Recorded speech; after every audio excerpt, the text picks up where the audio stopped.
Pernahkah kamu merasa sudah banyak beribadah, tapi hati tetap gelisah, kosong dan tidak tenang, seolah ada sesuatu yang mengganjal, tapi kamu tidak tahu apa itu. Kamu salat, berdoa, bahkan bersedekah, namun tetap saja kedamaian itu terasa jauh. Pernahkah kamu berpikir, bagaimana jika bukan amalmu yang kurang, tapi hatimu yang sedang terserang penyakit tanpa kamu sadari? Penyakit yang tidak terlihat oleh mata, tidak terasa oleh tubuh, tapi diam-diam merusak semuanya, menggerogoti pahala, menghapus keikhlasan, bahkan bisa menghancurkan akhiratmu. Dan yang lebih mengerikan, penyakit ini sering kita anggap sepele.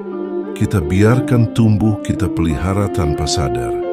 Sampai suatu saat, hati menjadi keras, sulit menerima kebenaran, dan perlahan menjauh dari Allah. Sekarang bayangkan ini, bagaimana jika selama ini ada 9 penyakit hati yang diam-diam bersarang dalam dirimu? Penyakit yang bisa membuat amal besar menjadi sia-sia, doa tidak lagi menyentuh langit, dan hidup kehilangan arah tanpa kamu sadari.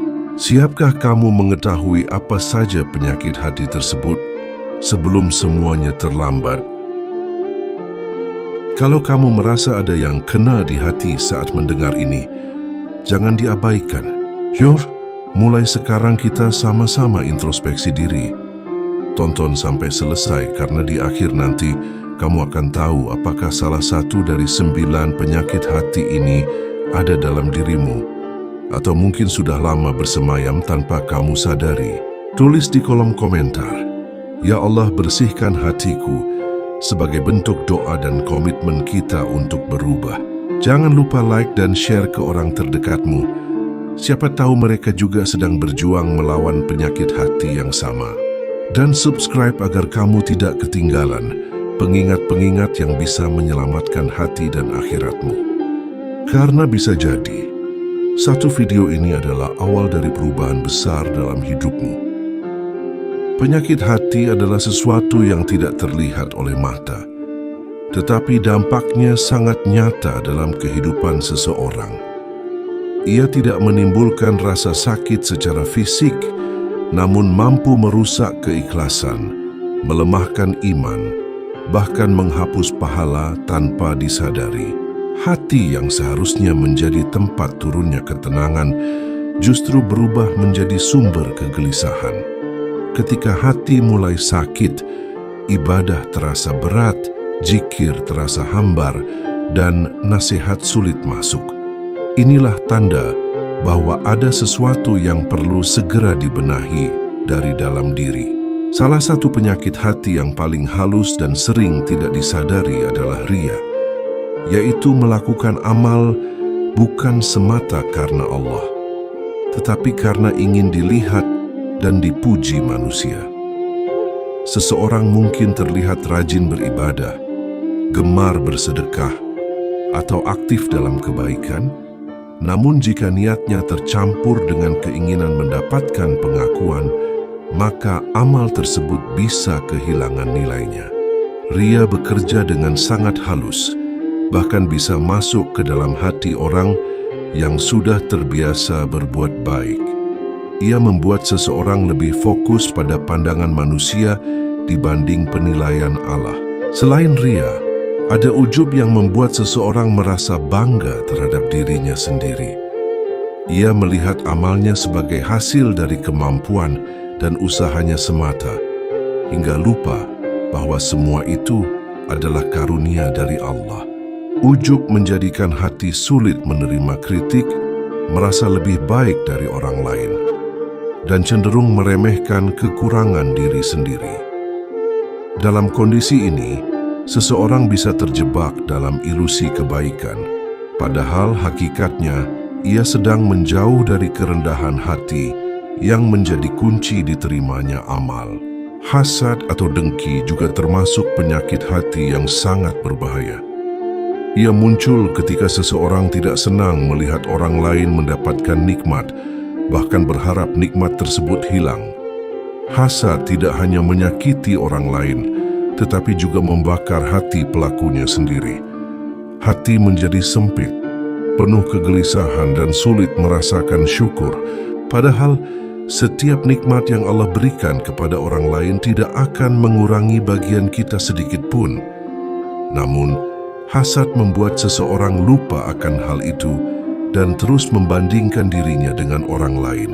Takabur atau kesombongan adalah penyakit yang pernah menjerumuskan iblis hingga terusir dari rahmat Allah.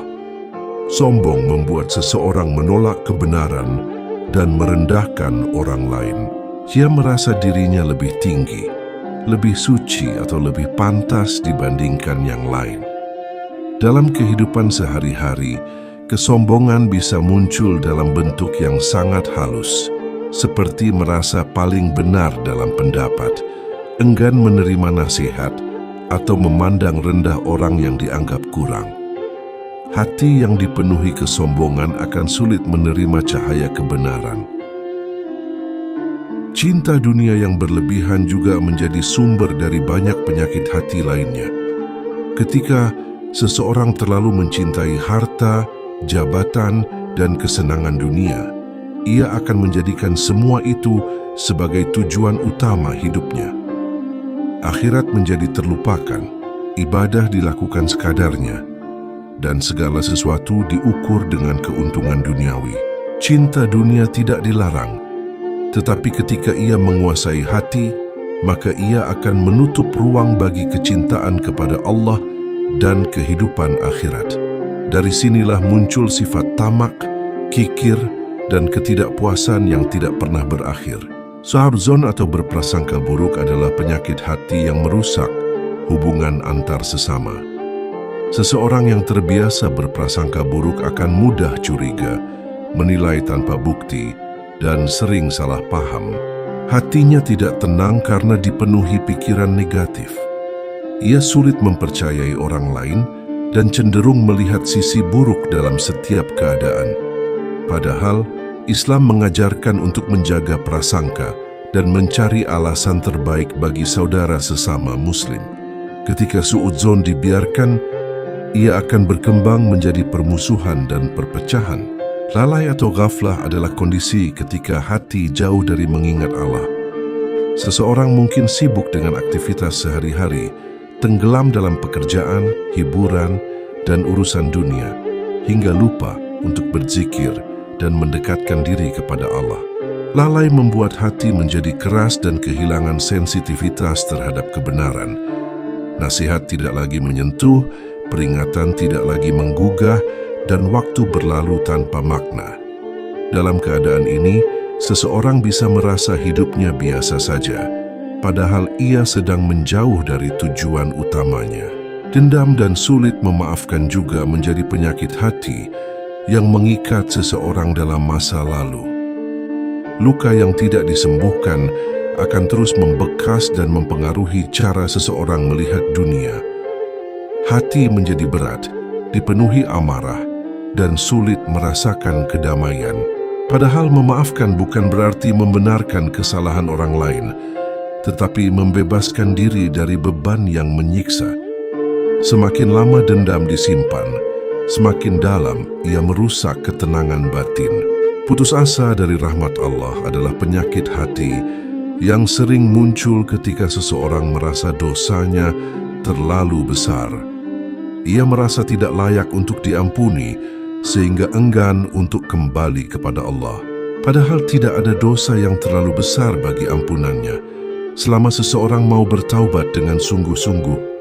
Putus asa membuat seseorang berhenti berusaha memperbaiki diri, kehilangan harapan, dan akhirnya terjebak dalam lingkaran kesalahan yang terus berulang. Semua penyakit hati ini memiliki satu kesamaan, yaitu mereka tumbuh dalam diam dan seringkali tidak disadari. Mereka tidak datang secara tiba-tiba, tetapi berkembang perlahan melalui kebiasaan, pikiran, dan sikap yang dibiarkan tanpa kontrol. Oleh karena itu, penting untuk terus menjaga hati dengan memperbanyak zikir, memperbaiki niat, dan melakukan muhasabah secara rutin agar hati tetap hidup dan terjaga dari berbagai penyakit yang dapat merusak iman dan kehidupan akhirat. Langkah awal untuk menyembuhkan penyakit hati adalah menyadari bahwa hati bisa sakit dan membutuhkan perawatan. Banyak orang fokus memperbaiki penampilan luar, namun melupakan kondisi batin yang justru menjadi penentu nilai amal di sisi Allah. Kesadaran ini melahirkan sikap waspada terhadap apa yang dirasakan, dipikirkan, dan diinginkan oleh hati. Setiap gejolak dalam diri perlu diperiksa apakah ia mendekatkan kepada Allah atau justru menjauhkan. Proses penyembuhan hati sangat erat kaitannya dengan kejujuran terhadap diri sendiri. Tidak mudah mengakui bahwa dalam hati ada ria, iri, atau kesombongan. Namun tanpa kejujuran, perubahan tidak akan pernah terjadi. Mengakui kelemahan bukan tanda kekalahan, justru itu adalah awal dari perbaikan. Ketika seseorang berani melihat ke dalam dirinya dengan jujur, ia akan lebih mudah menemukan apa yang perlu dibenahi dan bagaimana cara memperbaikinya. Zikir menjadi salah satu cara paling efektif untuk membersihkan hati. Dengan mengingat Allah secara terus-menerus, hati yang semula gelap perlahan menjadi terang. Zikir bukan sekadar ucapan di lisan, tetapi juga kesadaran penuh akan kehadiran Allah dalam setiap keadaan. Ketika hati terbiasa berzikir, ia akan lebih peka terhadap dosa dan lebih mudah kembali ketika tergelincir. Zikir juga menenangkan jiwa, mengurangi kegelisahan, dan menghadirkan rasa cukup dalam hidup. Selain zikir, istighfar memiliki peran besar dalam menyembuhkan hati. Setiap dosa meninggalkan noda dalam hati, dan istighfar adalah cara untuk membersihkannya. Semakin sering seseorang memohon ampun, semakin bersih hatinya dari kotoran dosa. Istighfar juga menumbuhkan rasa rendah hati karena seseorang menyadari bahwa dirinya penuh kekurangan dan sangat membutuhkan ampunan Allah. Dari sinilah muncul sikap tawadu yang menjadi lawan dari kesombongan. Lingkungan juga sangat mempengaruhi kondisi hati. Bergaul dengan orang-orang yang baik, yang senantiasa mengingatkan kepada Allah, akan membantu menjaga hati tetap hidup. Sebaliknya, lingkungan yang jauh dari nilai-nilai kebaikan dapat mempercepat tumbuhnya penyakit hati. Oleh karena itu, memilih teman dan lingkungan bukan hanya soal kenyamanan, tetapi juga soal keselamatan iman. Hati yang sering berada dalam suasana kebaikan akan lebih mudah terjaga dari hal-hal yang merusak. Membiasakan diri untuk melakukan muhasabah atau introspeksi juga menjadi kunci penting. Setiap hari, seseorang perlu meluangkan waktu untuk mengevaluasi dirinya. Apa yang sudah dilakukan, apa yang salah, dan apa yang perlu diperbaiki. Muhasabah membuat seseorang tidak larut dalam kesalahan dan segera kembali ke jalan yang benar. Dengan cara ini, penyakit hati dapat dideteksi sejak dini sebelum berkembang menjadi sesuatu yang lebih besar. Membaca dan mentadabburi Al-Quran juga memiliki pengaruh yang sangat kuat terhadap kesehatan hati. Ayat-ayat Al-Quran bukan hanya untuk dibaca, tetapi untuk direnungkan dan diamalkan. Ketika seseorang benar-benar memahami makna yang terkandung di dalamnya, hatinya akan tersentuh dan berubah. Al-Quran menjadi penuntun yang mengarahkan hati kepada kebenaran dan menjauhkan dari keburukan. Ia juga mengingatkan tentang tujuan hidup, sehingga hati tidak mudah terjebak dalam kesibukan dunia. Menjaga niat dalam setiap amal adalah hal yang tidak kalah penting. Niat adalah fondasi dari setiap perbuatan. Jika niatnya benar, maka amal kecil pun bisa menjadi besar di sisi Allah. Sebaliknya, jika niatnya rusak, maka amal besar bisa menjadi sia-sia. Oleh karena itu, seseorang perlu terus memperbarui niatnya memastikan bahwa setiap yang dilakukan benar-benar karena Allah, bukan karena ingin dipuji atau dihargai oleh manusia. Kesabaran dalam proses memperbaiki hati juga sangat diperlukan. Perubahan tidak terjadi dalam semalam. Hati yang sudah lama terbiasa dengan penyakit tertentu membutuhkan waktu untuk sembuh. Akan ada naik turun. Ada saat di mana seseorang merasa sudah baik, lalu kembali tergelincir. Namun selama ia terus berusaha dan tidak menyerah, perlahan hatinya akan menjadi lebih bersih dan kuat. Rasa takut kepada Allah dan harapan akan rahmat-Nya perlu dijaga secara seimbang. Takut membuat seseorang menjauhi dosa, sementara harapan mendorongnya untuk terus berbuat baik. Jika hanya takut, seseorang bisa terjebak dalam keputusasaan. Jika hanya berharap, ia bisa menjadi lalai. Keseimbangan antara keduanya akan menjaga hati tetap berada di jalan yang lurus, selalu waspada namun tetap optimis dalam menggapai ampunan dan kasih sayang Allah. Salah satu tanda hati mulai pulih adalah munculnya kepekaan terhadap dosa-dosa kecil yang sebelumnya dianggap sepele. Hal-hal yang dulu terasa biasa, kini mulai mengganggu batin. Ini bukan kelemahan, melainkan tanda bahwa hati mulai hidup dan memiliki kesadaran. Orang yang hatinya sehat akan merasa tidak nyaman ketika melakukan kesalahan, sekecil apapun itu. Ia tidak menunda untuk bertaubat, karena memahami bahwa setiap dosa adalah jarak yang menjauhkan dirinya dari Allah. Hati yang semakin bersih juga akan lebih mudah merasakan keikhlasan dalam beramal. Ia tidak lagi terlalu memikirkan penilaian manusia, tidak sibuk mencari pengakuan, dan tidak kecewa ketika tidak dipuji. Fokusnya berubah dari ingin dilihat menjadi ingin diterima.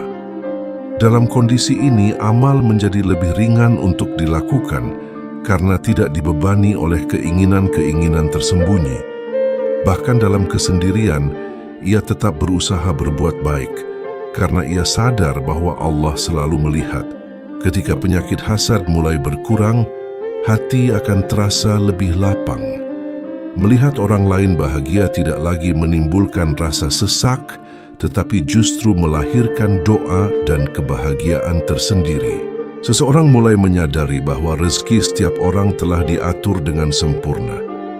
Ia tidak lagi sibuk membandingkan dirinya dengan orang lain, melainkan fokus memperbaiki apa yang ada dalam dirinya. Dari sinilah rasa syukur tumbuh, dan hidup terasa lebih tenang tanpa tekanan untuk selalu lebih dari orang lain. Hilangnya kesombongan juga membawa perubahan besar dalam cara seseorang memandang kehidupan. Ia menjadi lebih mudah menerima nasihat, lebih terbuka terhadap kritik, dan lebih menghargai orang lain. Hatinya tidak lagi merasa terancam ketika orang lain lebih baik darinya. Sebaliknya, ia menjadikannya sebagai motivasi untuk belajar dan berkembang. Kerendahan hati membuat seseorang lebih dekat dengan kebenaran karena ia tidak menutup diri dari apa yang seharusnya ia terima. Ketenangan juga mulai hadir ketika hati terbebas dari prasangka buruk. Pikiran tidak lagi dipenuhi kecurigaan dan hubungan dengan orang lain menjadi lebih sehat. Seseorang belajar untuk menahan diri dari penilaian yang belum tentu benar serta berusaha mencari sisi baik dari setiap keadaan. Ini bukan berarti menjadi naif, tetapi lebih kepada menjaga hati, agar tidak terkontaminasi oleh pikiran negatif yang merusak. Dalam suasana hati yang lebih bersih, seseorang dapat menjalani hidup dengan lebih ringan dan damai. Semakin jauh dari kelalaian, seseorang akan mulai merasakan nikmatnya mengingat Allah dalam setiap aktivitas. Ia tidak hanya berzikir dalam waktu-waktu tertentu, tetapi juga menghadirkan kesadaran akan Allah dalam setiap langkahnya. Pekerjaan, interaksi sosial, bahkan hal-hal kecil dalam kehidupan menjadi sarana untuk mendekatkan diri.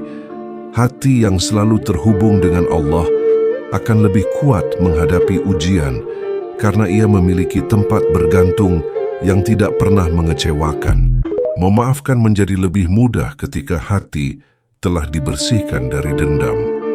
Seseorang tidak lagi ingin memelihara luka karena ia memahami bahwa menyimpan kebencian hanya akan menyakiti dirinya sendiri.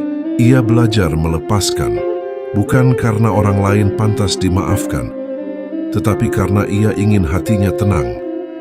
Dalam proses ini, ia juga belajar bahwa setiap manusia bisa salah, termasuk dirinya sendiri.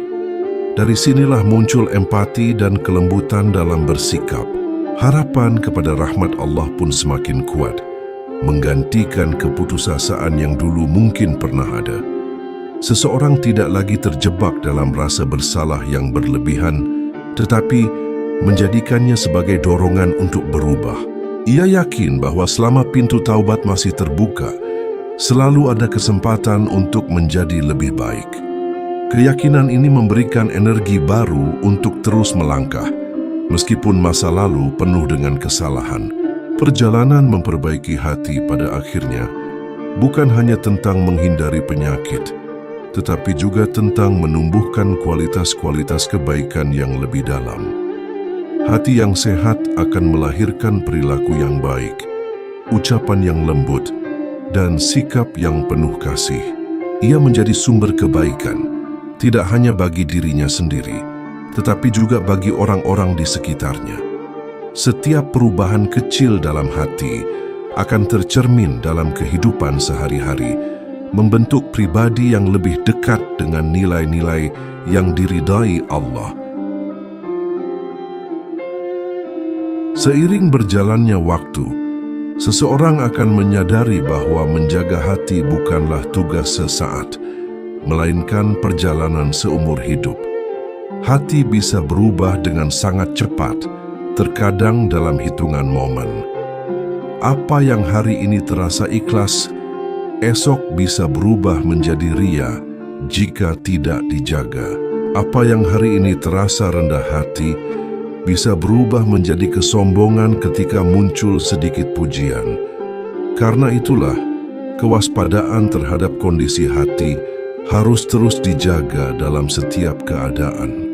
Ujian dalam kehidupan seringkali menjadi alat untuk menguji sekaligus membersihkan hati. Ketika seseorang diuji dengan kesulitan, terlihat apakah ia memiliki kesabaran atau justru dipenuhi keluhan.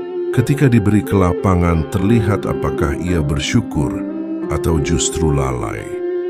Setiap keadaan, baik senang maupun susah, sebenarnya adalah cermin yang memperlihatkan isi hati yang sebenarnya. Dari sini, seseorang bisa mengenali bagian mana dalam dirinya yang masih perlu diperbaiki. Tidak jarang penyakit hati muncul kembali meskipun seseorang merasa sudah berubah. Ini adalah hal yang wajar dalam perjalanan memperbaiki diri. Yang terpenting bukanlah tidak pernah jatuh, tetapi bagaimana seseorang bangkit setiap kali ia menyadari kesalahannya. Kesadaran ini menjadi tanda bahwa hati masih hidup dan belum tertutup sepenuhnya. Selama seseorang masih merasa bersalah dan ingin kembali, maka masih ada harapan besar untuk terus memperbaiki diri. Salah satu cara menjaga hati tetap hidup adalah dengan memperbanyak amal-amal tersembunyi yang tidak diketahui oleh orang lain. Amal seperti ini melatih keikhlasan karena tidak ada ruang untuk mencari pujian.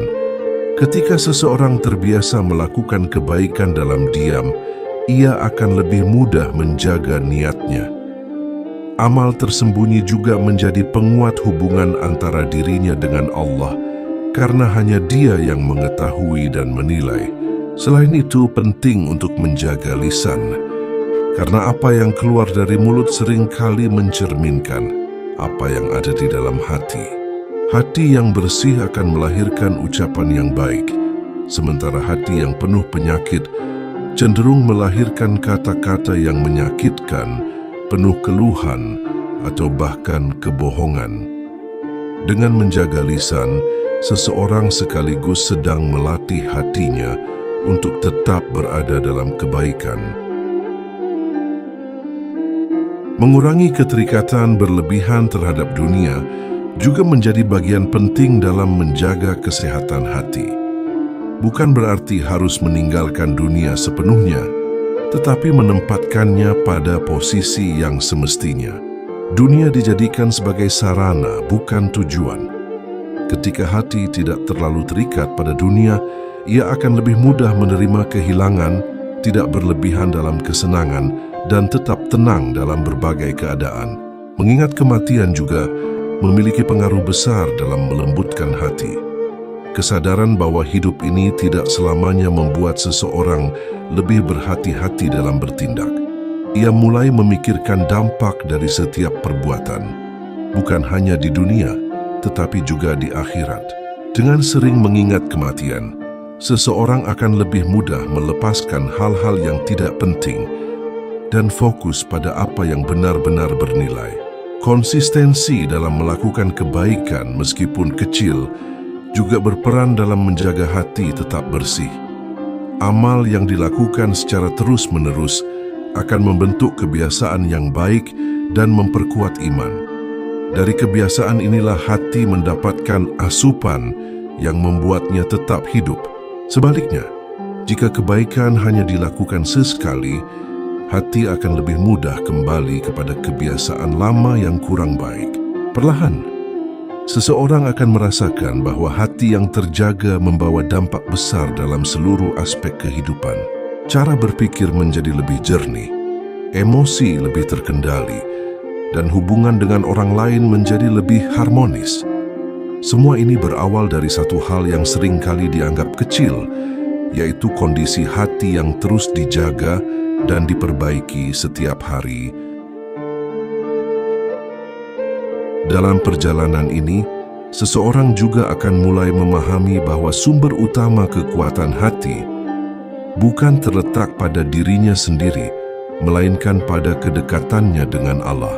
Semakin kuat hubungan itu, semakin kokoh hatinya menghadapi berbagai keadaan. Ketika hati bergantung kepada Allah, ia tidak mudah goyah oleh pujian manusia, tidak hancur oleh celaan, dan tidak tenggelam dalam kesedihan yang berlarut. Ada ketenangan yang tidak bisa dijelaskan, karena ia berasal dari keyakinan bahwa segala sesuatu berada dalam kendalinya. Rasa cukup atau qanaah perlahan tumbuh dalam hati yang terjaga. Seseorang tidak lagi merasa harus memiliki segalanya untuk bisa bahagia. Ia mampu menikmati apa yang ada tanpa terus-menerus merasa kurang. Dari sinilah muncul ketenangan yang stabil, bukan kebahagiaan sesaat yang bergantung pada keadaan luar. Hati yang memiliki qanaah akan lebih tahan terhadap godaan dunia karena ia tidak mudah tergiur oleh hal-hal yang bersifat sementara. Kepekaan terhadap waktu juga menjadi bagian dari perubahan hati. Seseorang mulai menyadari bahwa setiap detik yang berlalu adalah kesempatan yang tidak akan kembali. Ia menjadi lebih berhati-hati dalam menggunakan waktunya, mengurangi hal-hal yang tidak bermanfaat, dan memperbanyak aktivitas yang mendekatkan dirinya kepada Allah. Waktu tidak lagi dihabiskan tanpa arah, tetapi dimanfaatkan dengan kesadaran penuh akan tujuan hidup. Dalam kondisi hati yang semakin baik, seseorang juga akan lebih mudah merasakan kehadiran hikmah di balik setiap peristiwa. Hal-hal yang dulu dianggap sebagai beban, kini mulai dipahami sebagai bagian dari proses pembelajaran. Ia tidak lagi melihat ujian sebagai hukuman semata, tetapi sebagai cara Allah membentuk dirinya menjadi lebih baik. Perspektif ini membuat hati lebih lapang dalam menerima takdir, karena ia percaya bahwa setiap kejadian memiliki makna. Hubungan dengan sesama manusia pun ikut berubah. Hati yang bersih cenderung lebih lembut, lebih sabar dan lebih mudah memahami orang lain. Seseorang tidak lagi cepat menghakimi, tetapi berusaha melihat dari sudut pandang yang lebih luas. Ia lebih mudah menolong, lebih ringan berbagi, dan tidak merasa berat ketika harus berbuat baik. Dari sinilah terbentuk lingkungan yang lebih positif, karena kebaikan yang berasal dari hati akan menyebar kepada orang lain. Keikhlasan juga semakin dalam ketika seseorang terus melatih hatinya. Ia tidak lagi mudah kecewa ketika hasil tidak sesuai harapan, karena ia memahami bahwa tugasnya adalah berusaha, bukan menentukan hasil. Ketika niat sudah diluruskan, ia bisa menerima apapun yang terjadi dengan lebih tenang.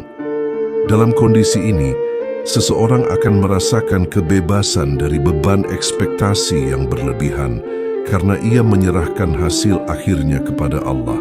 Semakin seseorang mengenal dirinya, semakin ia menyadari betapa lemahnya dirinya tanpa pertolongan Allah.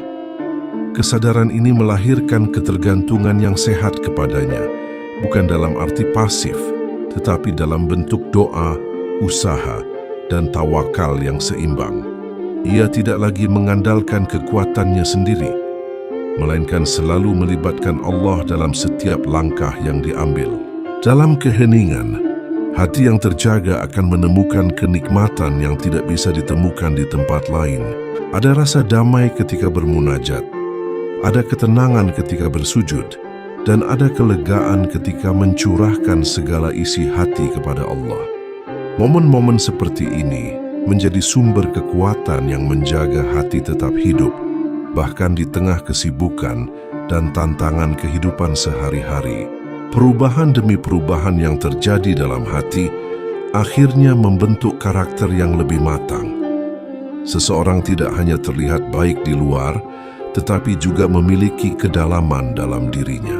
Ia menjadi lebih bijak dalam mengambil keputusan, lebih tenang dalam menghadapi masalah, dan lebih kuat dalam menjaga prinsip. Semua ini bukan hasil dari perubahan instan, melainkan dari proses panjang menjaga hati dari berbagai penyakit yang dapat merusak dan menggantinya dengan sifat-sifat yang lebih baik. Pada titik tertentu, seseorang akan mulai merasakan bahwa ujian terbesar bukan lagi hal-hal yang datang dari luar, melainkan apa yang terjadi di dalam dirinya sendiri. Pikiran, keinginan, dan bisikan hati menjadi medan perjuangan yang sesungguhnya. Disinilah kesungguhan diuji. Apakah ia mampu menahan diri dari dorongan yang salah, atau justru mengikuti tanpa pertimbangan? Hati yang terlatih akan lebih mampu membedakan antara dorongan yang membawa kebaikan dan yang menjerumuskan. Kesadaran akan kehadiran Allah dalam setiap keadaan juga semakin menguat. Bukan hanya saat ibadah, tetapi dalam setiap aktivitas, bahkan dalam hal-hal kecil sekalipun. Perasaan diawasi bukan menimbulkan ketakutan yang menekan, melainkan menghadirkan kehati-hatian dan rasa hormat yang mendalam. Seseorang menjadi lebih selektif dalam bertindak, karena ia menyadari bahwa tidak ada satu pun yang tersembunyi dari Allah. Ketika hati semakin bersih, seseorang juga akan lebih mudah merasakan penyesalan yang tulus ketika melakukan kesalahan. Bukan sekadar rasa bersalah, tetapi dorongan kuat untuk segera memperbaiki diri. Penyesalan ini tidak melemahkan, justru menguatkan karena ia mendorong perubahan yang nyata. Dari sini, seseorang belajar bahwa kesalahan bukan akhir dari segalanya, melainkan bagian dari proses menuju perbaikan. Rasa syukur pun berkembang menjadi sesuatu yang lebih dalam, bukan hanya diucapkan, tetapi benar-benar dirasakan. Seseorang mulai menyadari bahwa nikmat tidak selalu berbentuk hal besar. Hal-hal sederhana seperti kesehatan, waktu luang, atau kesempatan untuk berbuat baik menjadi sesuatu yang sangat berharga. Dengan hati yang penuh syukur, hidup terasa lebih ringan, karena tidak terus-menerus dibebani keinginan yang tidak ada habisnya. Dalam perjalanan ini, akan ada fase di mana seseorang merasa lelah, merasa belum mencapai perubahan yang diharapkan, atau bahkan merasa mundur dari kondisi sebelumnya. Fase seperti ini membutuhkan keteguhan dan kesabaran yang lebih dalam. Hati perlu diingatkan kembali tentang tujuan awal, tentang mengapa perjalanan ini dimulai, dan tentang pentingnya terus melangkah meskipun perlahan. Menghadirkan niat yang lurus setiap hari menjadi latihan yang terus diulang. Niat tidak cukup diperbaiki sekali, tetapi perlu diperbarui secara berkala. Setiap aktivitas, sekecil apapun, bisa menjadi bernilai jika dilandasi dengan niat yang benar. Dengan cara ini, seluruh aspek kehidupan menjadi bagian dari ibadah, bukan hanya yang bersifat ritual tetapi juga yang bersifat keseharian. Seseorang juga mulai memahami bahwa tidak semua hal harus dikomentari, tidak semua perasaan harus diungkapkan, dan tidak semua masalah harus diperbesar. Hati yang matang mampu menahan diri, memilih mana yang perlu direspon dan mana yang cukup dilewati. Sikap ini menjaga hati dari kelelahan yang tidak perlu, sekaligus menjaga hubungan dengan orang lain tetap harmonis. Kedekatan dengan Allah perlahan mengubah cara seseorang memandang kesuksesan dan kegagalan. Kesuksesan tidak lagi diukur dari seberapa banyak yang dimiliki, tetapi seberapa dekat ia dengan Allah. Kegagalan tidak lagi dianggap sebagai akhir, tetapi sebagai bagian dari proses yang mengandung pelajaran. Dengan perspektif ini, hati menjadi lebih stabil dan tidak mudah terombang-ambing oleh perubahan keadaan. Dalam kesendirian, seseorang menemukan ruang untuk benar-benar mengenal dirinya sendiri. Ia belajar mendengar suara hatinya, memahami kelemahannya, dan menerima dirinya dengan lebih jujur. Dari sini, muncul keinginan yang tulus untuk terus memperbaiki diri, bukan karena tuntutan orang lain, tetapi karena kesadaran dari dalam. Semakin dalam perjalanan ini, semakin seseorang menyadari bahwa hati adalah pusat dari segalanya. Apa yang ada di dalam hati akan mempengaruhi cara berpikir, cara berbicara, dan cara bertindak. Ketika hati dijaga dengan baik, seluruh aspek kehidupan ikut terjaga. Sebaliknya, ketika hati dibiarkan tanpa arah, maka segala sesuatu bisa ikut rusak tanpa disadari. Mari sejenak kita tundukkan hati dan berdoa dengan penuh kesadaran. Ya Allah, Engkau yang membolak-balikkan hati, tetapkanlah hati kami di atas jalan-Mu. Bersihkan hati kami dari ria, ujub, hasad, dan kesombongan. Lembutkan hati kami yang keras, terangilah hati kami yang gelap, dan penuhilah hati kami dengan keikhlasan serta kecintaan kepadamu. Jangan Engkau palingkan hati kami setelah Engkau beri petunjuk, dan karuniakan kepada kami rahmat dari sisi-Mu. Ampuni dosa-dosa kami, dosa yang terlihat maupun yang tersembunyi, dan jadikan hati kami hati yang hidup, yang selalu mengingat-Mu dalam setiap keadaan. Semoga apa yang kita renungkan hari ini menjadi titik awal untuk memperbaiki diri, menjaga hati, dan melangkah menuju kehidupan yang lebih dekat dengan Allah. Karena sejatinya keselamatan hidup tidak hanya ditentukan oleh apa yang terlihat di luar, tetapi oleh apa yang tersembunyi di dalam hati kita.